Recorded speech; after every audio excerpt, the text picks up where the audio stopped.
Hello dear students of physics, medical and non-medical, respected teachers. So today I am going to discuss another important topic from magnetic effects of current, which is one of the applications of Biot Savart's law. That is, we have to find magnetic field due to a straight wire carrying current. Magnetic field due to a straight wire carrying current. So to find expression for magnetic field, suppose we have a straight wire XY carrying current. Let P be any point where magnetic field due to this wire carrying current is to be determined, because any wire carrying current produces magnetic field around it. Draw Pn perpendicular on XY. Let a small element of length dl having center O join OP. Let OP vector is equal to x vector. Let ON is equal to small l. Let this angle NOP is equal to theta and angle NPO is equal to phi. Join P to this end and to another end. Suppose these are the angles minus phi 1 to phi 2.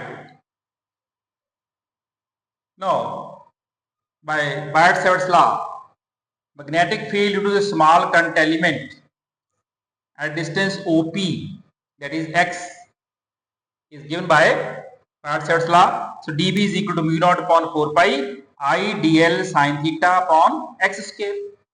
So this is equation number 1.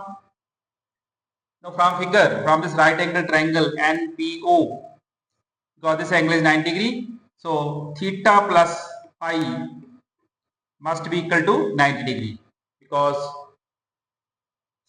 sum of three angles of a triangle is always 90 degree, 180 degree, sorry. Sum of three angles of a triangle is always 180 degree. Now, sine theta is equal to sine 90 minus phi, and sine 90 minus phi is equal to cos phi. Or dB is equal to mu naught upon 4 pi.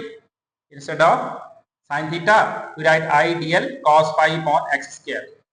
So equation number 2. Now, we have to find the value of dl from figure and x square.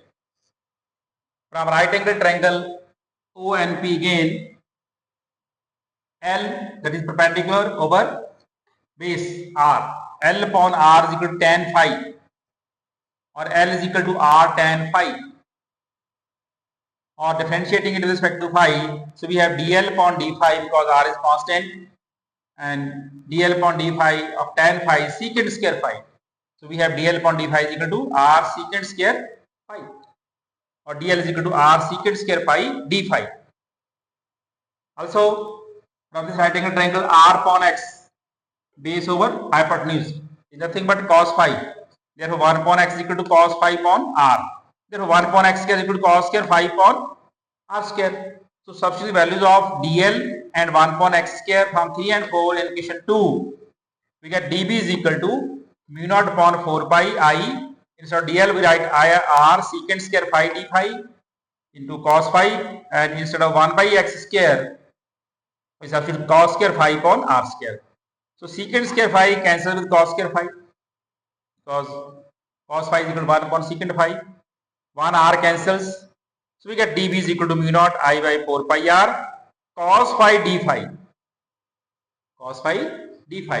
Therefore total magnetic field at P due to the whole wire and between limits minus phi 1 2 plus phi 2 is given by line integral minus phi 1 2 plus phi 2 dB is equal to mu naught I by 4 pi R minus phi 1 2 plus phi 2 cos phi d phi, or B is equal to mu naught I by 4 pi R. Integral of cos phi is sin phi, so minus phi 1 2 plus phi 2, or B is equal to mu naught I by 4 pi R cos sin, put phi is equal to upper limit sin phi 2 minus put psi is the lower limit sin minus phi, and sin of minus theta is minus sin theta. So it will be B is equal to mu naught I by 4 pi r sin phi 1 plus sin phi 2. This is the required expression for magnetic field due to a straight wire carrying current I, straight wire XY. So this angle is phi 1 and this angle is phi 2. Now, when we have infinite long straight wire carrying current, wire is infinite long, then phi 1 will be equal to phi 2 is equal to 90 degree. So when this is infinite long, this angle goes on increasing. This also goes on increasing. So for infinite long wire, so phi 1, phi 2 both are equal and equal to 90 degree.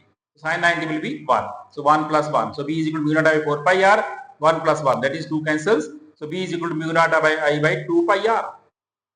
So this gives magnetic field due to infinite long straight wire carrying current. B is equal to mu naught I by 2 pi r, simple.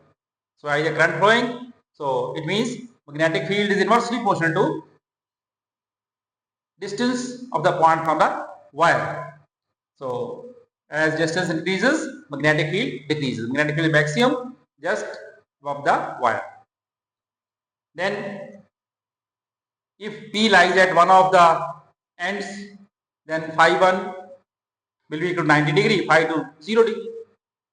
So wire is infinite and P lies at one of its ends.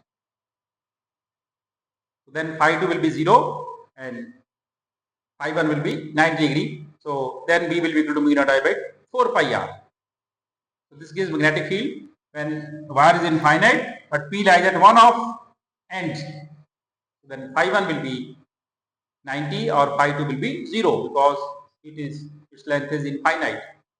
Similarly, we can find if P lies in between, near N lies at the center of the wire carrying current, then we can put limits to lengths L by 2, L by 2, we can find the value of magnetic field, which is not very important. So this gives magnetic field due to wire carrying current and having infinite length when P lies at any point near the center and when P lies at one of its ends. So direction of magnetic field is given by right-handed thumb rule. So current is like this, curl your fingers of right hand. So magnetic field will be like this. It will circle around the wire like this. Magnetic field will circle around the wire like this. And thumb gives the direction of current. So magnetic field is a circle like this. So it will be in circular rings. As intensity decreases as we move away from the wire carrying current. And this is all about magnetic field due to a straight wire carrying current. Thank you so much. All the best. Be happy. So इस तरह physics पढ़ते रहो और physics ਦੇ ਵਿੱਚ ਵੱਧ ਤੋਂ ਵੱਧ ਮਿਹਨਤ ਕਰਕੇ ਵੱਧ ਤੋਂ ਵੱਧ ਨੰਬਰ ਲਓ. All the best. Good luck.